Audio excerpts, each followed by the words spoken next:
Stop what you are doing, because this word is not for everyone. It is for you, and it arrives at the exact place where your heart has been waiting in silence. You have been carrying a question that no ordinary conversation has answered, and the answer is already moving toward you. This is not a random message, and it is not a soft coincidence. Something inside you has already noticed the change before your mind agreed to name it. You have felt the strange weight of waiting, the kind that sits in the chest and makes familiar rooms feel different. You have watched ordinary days continue while something in your inner life refused to settle back down. That is why you need to stay here. By the end, you will recognize the signs that were never accidental, the root pattern that kept you circling, the reason the delay was not empty, and the quiet way God has already approved what your fear kept questioning. You may not have had words for it yet, but the signal has been speaking through your body, your timing, and your unrest. The house may have looked normal, but your spirit has not been pretending. You are being addressed in the middle of that tension.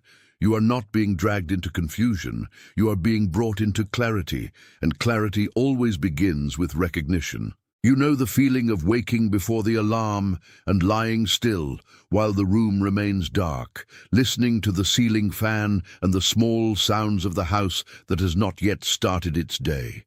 The phone sits close by, and you stare at it without opening the message that would require an answer you are not ready to force. Your shoulders carry more than they should, and even your breathing seems to ask for permission before it deepens. You go through the motions, but something in you has become careful, almost tender, around what used to feel simple. This is how the sign first appears, not as thunder, but as a change in your inner temperature. The silence that used to feel empty now feels full of meaning, and the old noise no longer comforts you. You have said to yourself in private, "Why does this feel so heavy?" And you did not say it because you were weak. You said it because your body was noticing what your mind wanted to dismiss. The heaviness may be discernment, not attention. You need to prepare now. I put together an exclusive resource for those who feel set apart for something greater, but live surrounded by noise, distractions, and mental overload. This is a 30-day journey that will transform your life. A guided path to armor your mind and prepare for what's coming with daily practices of focus, boundaries, and discipline. Stop negotiating with the noise. Learn to spot distractions before they control you, and strengthen your mind. Also available in an immersive audio version. Over 10 Zuru readers have already transformed their lives through the 30-day journey. Thousands of people have already started this transformation. People like you who are tired of living in the fog. Ordinary people who decided to stop accepting mental chaos. Take advantage of this limited time offer only this month. Access your link just below in the pinned comment. Collapse. The distance may be protection, not abandonment. When you start feeling that way in the middle of an ordinary morning, it means the deeper message is already at work. The truth does not always announce itself with drama. Sometimes it arrives as stillness that refuses to leave. You have also noticed how certain conversations no longer land the same way they used to. A person can speak, the words can be familiar, and yet your chest no longer agrees with the room around you. You can be washing a cup in the kitchen, hearing the sound of water against ceramic, and suddenly feel the old story lose its hold. That is not you becoming cold. That is you becoming honest. The familiar no longer covers the real thing, and your spirit knows the difference before your mouth does. You may have thought you were simply tired, but tiredness does not explain why some places now feel too small for the person you are becoming. The message is not that everything around you is wrong. The message is that something inside you is refusing to be fooled again. It is a quiet mercy when old noise stops working. It means your heart is no longer willing to survive on what never fed it. I know the sentence you have not fully spoken. This does not feed me anymore. That is not rebellion when it comes from clarity. That is the beginning of discernment.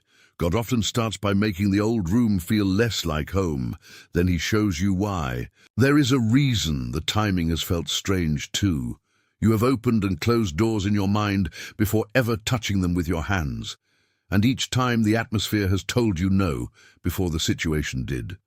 You have sat in the car before going inside, looking at a familiar building and feeling your chest tighten, as if your body knew something your plans had not caught up to yet.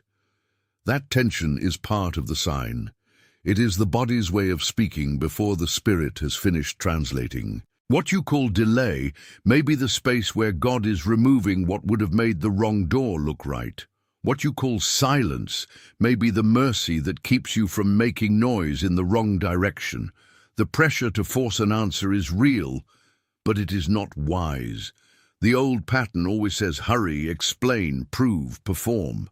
The new invitation says wait, notice, receive. Those two voices do not lead to the same place. When you feel the pull to rush, you are not being invited to panic. You are being invited to recognize. The closed feeling is not the end of the road. It is often the place where approval is being clarified. You may have even sensed that certain repeated thoughts arrive most strongly when the house is quiet. When no one is asking anything from you and the day has not yet covered your mind with tasks. In that quiet, the signs feel sharper. A name returns, a memory returns, a phrase repeats, a dream lingers. You do not need to exaggerate it to know it matters. The repetition itself is part of the message, because what returns without being invited is often what deserves attention. That is why the same unease can keep appearing around the same kind of moment, as if life is circling one hidden truth and refusing to leave until you face it. You were not made to ignore every inward alarm. You were made to discern. The old habit would call that overthinking, but overthinking exhausts you and leaves you nowhere clearer. Discernment, on the other hand, becomes quieter the more you trust it. It does not need to shout. It only needs your honesty. If you have been asking whether the signs mean anything, the answer is that they do. They are not proof to control you. They are confirmation to steady you, and confirmation always points you toward the next honest step. You have probably felt the first opposition too, because clarity never arrives without resistance. Right when you begin to notice the shift, distraction knows how to pull hard at the edges of your attention. A message appears, a memory intrudes. A piece of false urgency says this cannot wait, even though your peace has already told you otherwise. The old conversations that once kept you occupied now begin to sound thinner, and that thinning creates its own friction. You are not imagining that friction. It is what happens when a season loses its power over you before your habits have caught up. There is a difference between what is loud and what is true. You have lived long enough to know that loud is not always wise. The environment may still reward performance, but your spirit is learning that peace is not a performance. You have said, even if only inwardly, I cannot keep pretending this is normal. That sentence is not a failure. It is a doorway. It means the false agreement is breaking. It means the old interpretation is losing its authority. The pressure may still be there, but pressure is not permission. What is being revealed is not another burden to carry. It is a cleaner way to see. That is why the story of Joseph keeps echoing in places like this, not as a distant lesson, but as a living pattern. He was not forgotten in the wrong place. He was being prepared in the hidden one. He was not delayed by accident. He was being formed for the moment when the right door would open with weight behind it. Your life has that same kind of hidden edge when the timeline feels slower than your desire. You may have looked at your own waiting and thought it meant something was missing. But sometimes the waiting is what protects the meaning from being handed to the wrong room too early. Joseph's path was not clean, and neither has yours been. Yet the hidden places were not empty. They were loaded with formation. When you sit in a car before going inside, when you hold a message unanswered because peace matters more than explanation, when you feel your body resist what your mouth used to accept, you are closer to Joseph's road than you think. The old interpretation says, "I am behind." The truer one says, "I am being kept." That difference changes everything. It means your quiet is not useless. It means your delay is not denial. It means the hand of God can be present in a season that does not yet look like arrival. And that is why the next step is not panic, but attention. If you keep ignoring the signal, you do not become more free. You become more practiced at living beside yourself. The cost is subtle at first. You answer too quickly. You smile where you have no peace. You call confusion wisdom because it sounds safer than obedience. Slowly, the inner voice grows dimmer, not because it stopped speaking, but because you stopped making room for it. That is the real danger. Not disaster, but dullness. Not punishment, but the exhaustion of pretending. You know what that feels like when your eyes are heavy after carrying too much silently, and your body seems to ask for a truth your words keep postponing. The pattern will keep rewarding your survival if you let it, but survival is not the same as peace. The old role wants you to explain everything. The new life asks you to listen first. One of those keeps you busy, the other keeps you whole.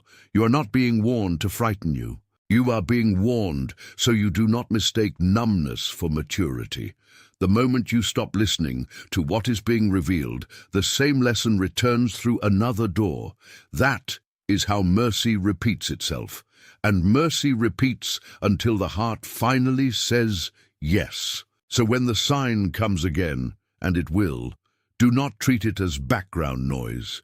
The same room, the same coffee cup, the same half-open drawer, the same phone in your hand can become the place where God quietly confirms what your fear has been debating. If even one of those signs landed inside you, if your shoulders dropped at any point while you have been listening, type the number 888 in the comments. That number is not magic. It is a small agreement that says you recognized the overflow of confirmation. It is a simple way to mark the moment you stopped arguing with the evidence. Type 888, then come back to me. Let that return matter, because recognition without return remains unfinished. When you come back with more than curiosity. You come back with the beginning of consent, and consent is where the deeper pattern starts to show its face. What looks scattered begins to line up. What felt random starts to speak. The next layer is not louder, it is more precise. The conflict is not only around you anymore, it has moved inside you, where it always mattered most. You can feel it in the way your mind tries to explain away what your spirit already knows. You can feel it in the way your body calms down when you stop forcing what never fit. The real battle is between the old need to control the outcome and the new invitation to obey the truth you have already received. Control promises safety. Obedience promises alignment. Those are not the same promise. One keeps you busy with outcomes. The other returns you to presence. You may notice that your hands still want proof while your chest wants peace. That split is familiar because you learned it as protection. But protection can become a cage when it keeps you from receiving what is already yours to recognize. The deeper question is not whether you are capable of seeing it. The deeper question is whether you are willing to stop editing what you see. That is where the root begins to surface. It is not confusion alone. It is the habit of shrinking before you enter the room, of reading every face before you trust your own knowing. And once that habit is named, it starts to lose some of its authority. You learned that habit for a reason. You did not invent it for fun, and you are not foolish for having it. Somewhere along the way, shrinking looked safer than being misunderstood. Explaining looked safer than being dismissed. Keeping quiet looked safer than risking a reaction you were not sure you could carry.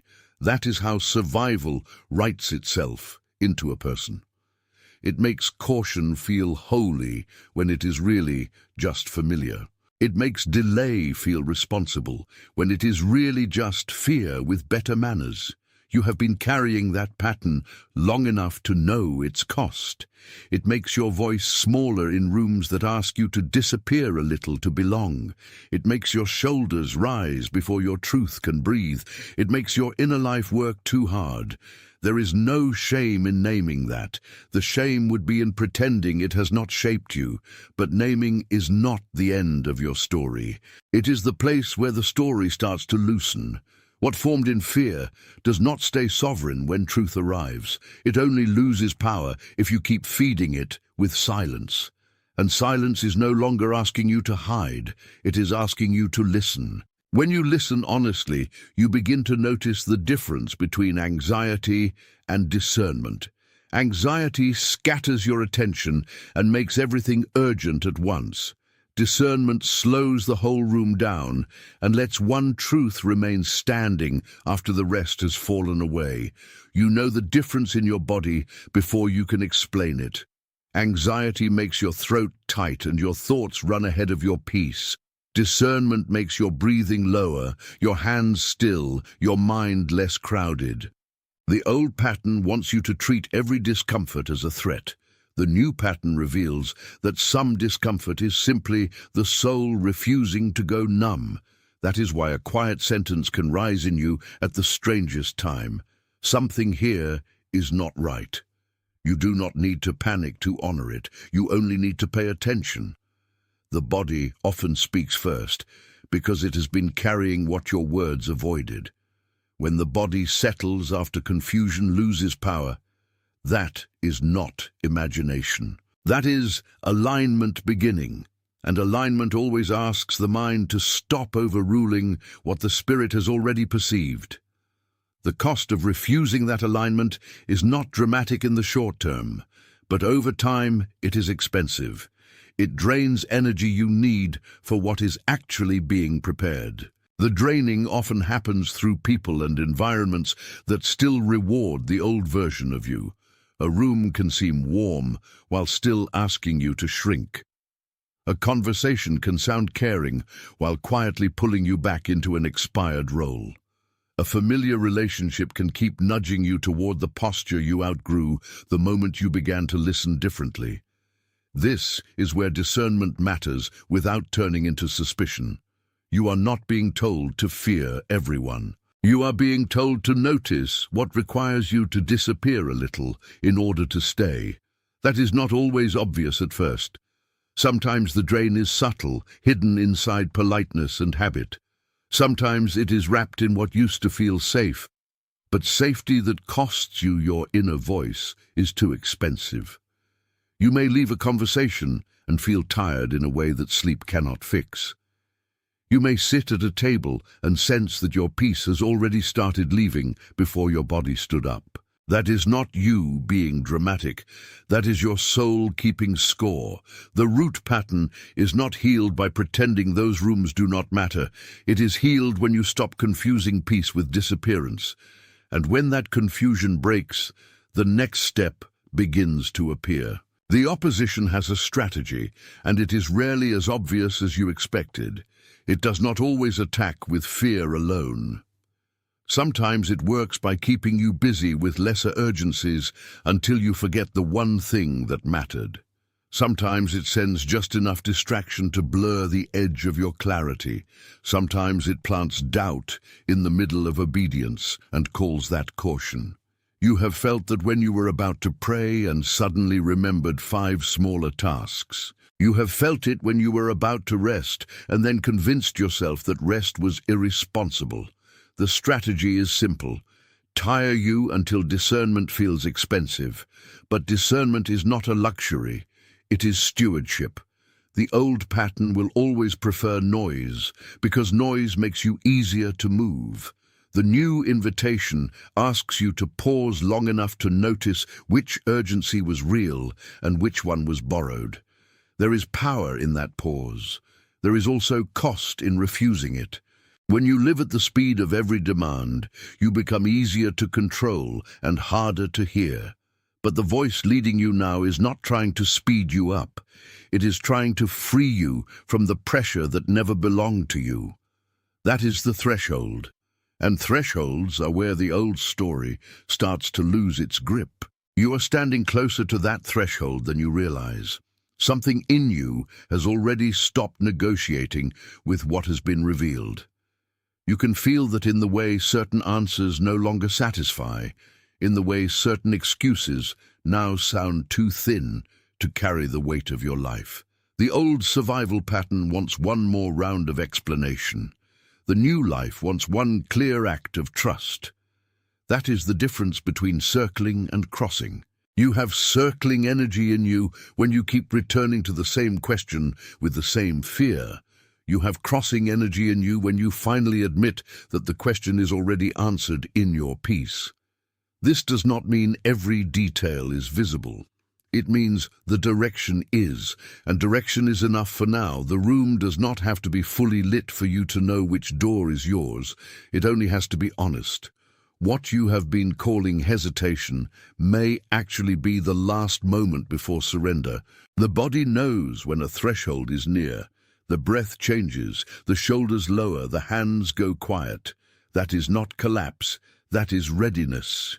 And readiness is the place where the sustained image begins. Picture a well that was never dry, only covered.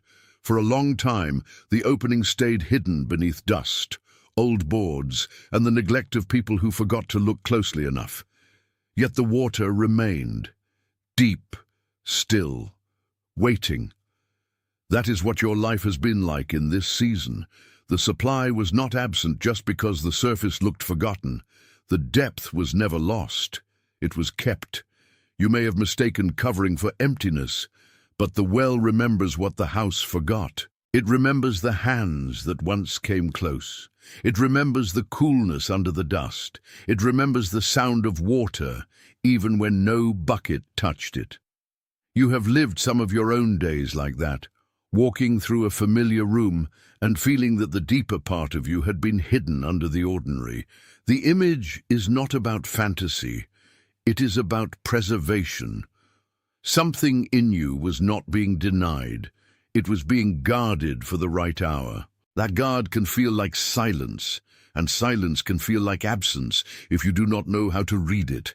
But the well is telling you that the life underneath has remained intact. It has waited without bitterness. It has waited without forgetting your name. And now, the cover begins to matter. The covering had a purpose, even though it felt frustrating. Dust gathered because time passed, and time passed because not every season was meant to draw openly. People may have walked by without noticing the place. Voices may have moved over it without ever bending down. That kind of hiddenness can make a person question their value, but the hiddenness was never the same as emptiness. In fact, what was covered was protected from careless hands. What was hidden was not lost. It was reserved. You may have hated how long it took to feel seen, but what you were calling delay was also a barrier against premature access. The well was not dry. It was waiting for the right hand, the right timing, the right thirst. That is why your heart kept returning to the same ache in quiet moments. It was not trying to torment you. It was trying to remind you that there is still water here. The opposition, of course, would rather you believe the cover itself is the truth. It would rather keep you focused on dust than depth. But the old reading is failing now. The well knows better. And you know better than you did before. That is why the next movement feels different in your body, like breath returning to a room that had been closed too long. You can feel the movement beginning before you can fully explain it. It is like standing near that well and hearing a sound below the surface that was not there before. A small shift that tells you the depth is answering back.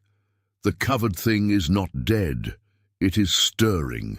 The silence has not become useless. It has become concentrated. That is why your breath changes when truth lands. That is why your shoulders drop when you realize you are not being asked to manufacture water. You are being asked to uncover what was already there. In this moment, the old story says you must prove the well is real. The new story says the water has been waiting all along. You do not need a dramatic ceremony to honor that. You need honesty. You need the courage to say that what looked dormant was only concealed. The cover is not the conclusion. It is the clue. And clues are meant to be followed. If you have felt like your own depth was hidden under a season that made everything feel stale, this is the moment you stop agreeing with the dust. The next layer will not flatter your fear. It will free your trust. And freedom begins when the first board is lifted. That is why the image matters so much. A well teaches you that depth is not measured by surface visibility. A well teaches you that what is hidden can still be whole. A well teaches you that time can cover without destroying.